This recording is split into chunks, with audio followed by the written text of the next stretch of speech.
Let's stay with you, Devin Brown, Kyle McCord. Anything that's happened over the last week, whether real or imagined, or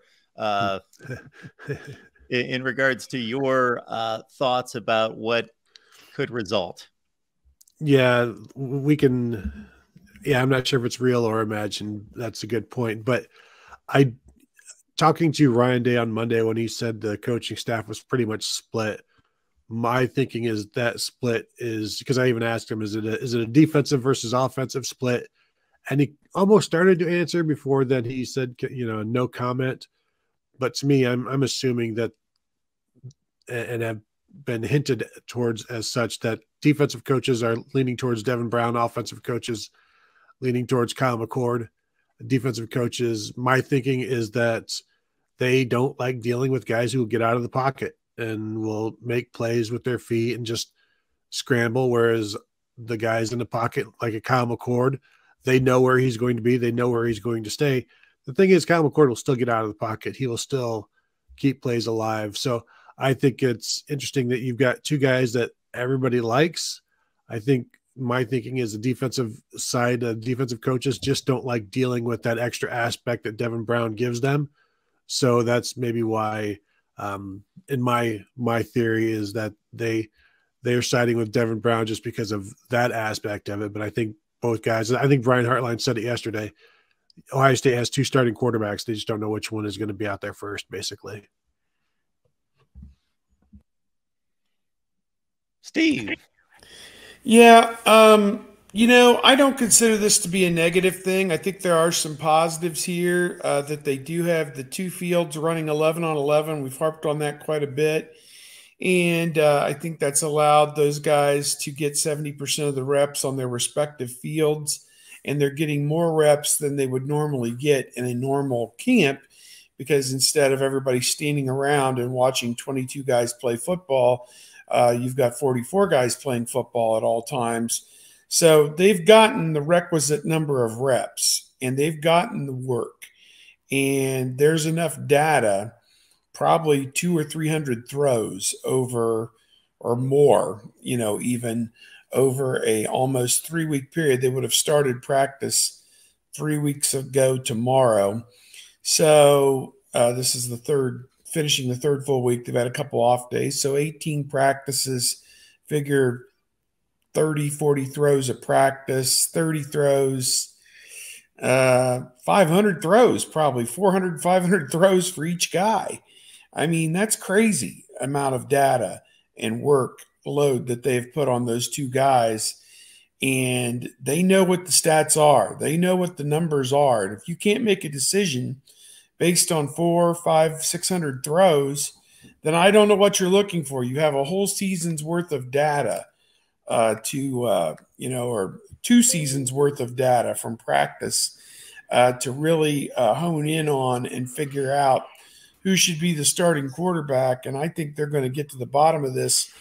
No problem. I think the one trade-off, the one negative, is that whoever the starter is has not done all of those reps with Marvin Harrison and Emeka Yuka and Cade Stover and Xavier Johnson and Fleming and Tate and whoever else is in that top 5, 6, 7 receivers, maybe Ennis, maybe one of the Rogers guys. Stop right there. This week at the Denny Super Slam, starting at $7.99. That could be me. Hang on. It is. I double checked. Denny's, we need a sponsorship. Just mute me. I'm going to go close whatever that is. Everybody hold off on the Super Slam purchase. You can hang with us for another 45 minutes before you have to go get that. With the quarterback situation and the reps, it would be nice to have a guy be able to just spend all of his time with the first team offensive line. Because as Steve was saying, like, they're split up. And so when we saw them, it was like Kyle McCord getting the second team offensive line, which had 2 walk-ons on it. And, he had a couple of starting receivers with him, but how much of a look can you get? And Ryan Day said, don't worry about it. They're getting plenty of looks with with the first team offensive line, the first team receivers, they're getting enough. I do think if Ohio State wasn't opening on the road in the Big Ten this season, even if it is just Indiana, like if they're opening with Youngstown State, there would be absolutely no doubt that they're going to play both quarterbacks, and they would be talking about it openly. Now it's like a worst case scenario, and it's almost, yeah, we're probably going to have to do that, or we may be doing that. If it was Youngstown State, Ryan Day would probably go and say, yeah, well, both guys are going to play, so it's not that big of an issue. Any thoughts on QB at this? I think I got my audio situation squared away for a minute until it pops back up. I'm just going to say the only trade-off is they're not getting the timing down with the starters, but it's weird that the other 10 spots on offense seem to be etched in stone. The only one in doubt is the quarterback position. Over on defense, it looks like 9 or 10 of the spots are etched in stone, and the one in question is the other safety position that they listed 3 guys were competing for the last safety spot. What is it? Jahad Carter, Josh Proctor, and somebody else were competing for the other safety spot. So pretty much everything else is etched in stone across the board except for quarterback and that. Yeah, just wake me once everybody comes out and gets that first designation as starter, and then we'll kind of go from there. I mean, we love talking about depth charts and we love talking about starters, but I want to see the snap counts at the end of the game, and then then I really get to kind of make my decisions from there. At this point, is there really any juice to sit there and name a starter at quarterback? They've already gone through taking the hits of, if you got 2, you got none, and everything else. You may as well just roll somebody out there for the first play in Bloomington and see where it stands. But there's certainly no question bigger around Buckeye Nation right now than what's going on, and people are suddenly not having faith in a head coach that has had some of the most prolific starting quarterbacks in the history of the program. And I understand that the game has evolved and is different, but I went back and watched a game from 91, I think, on Big Ten Network on like BTN and 60. Who was that? It was like they were playing a completely different sport. Do you remember what game that was? I think it was an Iowa game. Oh, 16-9? Is that the final that year, Tony? I think that may have been it. I mean, it was difficult to watch. It was difficult to watch. I mean, I was an undergrad at that point, so I may have been watching the game or at the game, but I probably was quite impaired at the time. That was an NFL quarterback. Quite impaired. That was an NFL quarterback playing for the Buckeyes that day.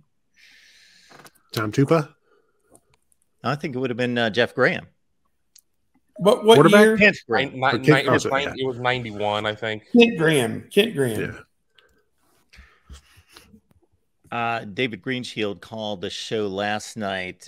He is just so concerned about 1996, 2015 being replayed, just switching guys back and forth, not coming to a decision, and that being to the detriment. Well, I don't. My thought on that is 20. Well, let's start with 96. 96, you had 2 quarterbacks that were completely different. I mean, you had Joe Germain, who was your pocket passer, who could have 6 miles in front of him and still wasn't going to look to run. And then you had Stanley Jackson, who was much more the dual threat. So that was one thing where you did not necessarily have the same playbook for both of these guys. 2015 was different because you had Cardale coming in off of his 3-game run, and we got more JT Barrett put in there because Cardale just was not nearly as effective as he was during that 3-game stretch. And so that was kind of more of a, we're making adjustments because we need to make adjustments. If you take everything at face value, this is a case of both McCord and Brown are both playing so well that it's just hard to distinguish between the 2 guys to make a decision. I mean, it sounds like you're getting a play out of both of them as opposed to trying to cover up somebody's C play with somebody else. So I don't necessarily see it as the same situation as either. If you really kind of do a deep dive on it, but I can understand what David Greenshield is saying from a top-down look. And especially since they were struggling through the same situation for another full season after that, 1997. Yeah. Well, Ryan Day said he didn't think he'd go past 6 games. Like he didn't foresee it going that far when somebody asked him. So I definitely don't see it going past 24, 30 games. So he said these things will always sort themselves out. And he said he knew in his heart of hearts that a quarterback will emerge. It's kind of like we'll get down to 85. Don't worry about it. It'll happen. And I think this is that same sort of thing. It's going to happen. Well, what emboldened me was when he spoke on Monday, he kind of quoted chapter and verse why both guys have done well. And he talked about how they ran the 2-minute drill and they both put the ball in the end zone. And so it's not a case of we don't really have one or the other. It's more a case of we've got 2 pretty good players and we want to make sure we get this right. I think that Ryan Day was very truthful in what he said. And I say that just because if he is sandbagging his comments on this and one guy's clearly ahead of the other, then the players know that. And if the coach is coming out and saying one thing and they're seeing something else in practice, he kind of loses his credibility. So that's one thing. 2, he said the staff was basically split down the middle, as Tony alluded to earlier. And if that's not the case, then he loses credibility with the staff. I mean, unless it was a secret vote where he grabbed him in the hallway and said, "What do you think?" and then marked it down, 1 for Brown, 1 for McCord. It wasn't necessarily like that. My guess was go around the room or show of hands or whatever. So, whatever. I believe that it is that Brown has had a great camp. Otherwise, McCord would already be named, because I expected it to be McCord just on seniority. And, I think McCord's a good player. I don't think it's a case where you're, accepting less by giving it to the older guy. I think he's a very good player in his own right. So I think what's going to happen is in the first 3 games, it'll be readily apparent to everybody who it ought to be. And, one of them is going to get in there and play really well. The other one is going to get in there and play pretty well. And I think you'll probably know who it should be. Well, let's also go in the direction that Steve was going, alluding to the positive side of this, Buckeye Nation, for once. The positive side is one of these 2 quarterbacks, the loser of the job, split the reps for almost all of August and got, 30% the final week, and who knows what the percentage is going to be going forward, but should be more game ready than their chief rivals in the division.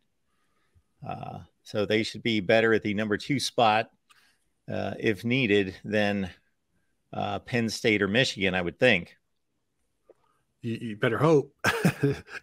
It may not ever come into play, but gosh, who are even the backups at Penn State and Michigan right now? Because you certainly don't hear about anything there. Obviously, having their established quarterbacks, if we can call Drew Aller an established quarterback, but how often have we seen where you need that backup guy? I mean, we've seen it at Michigan and Penn State. Not in the not too recent past, not too distant past.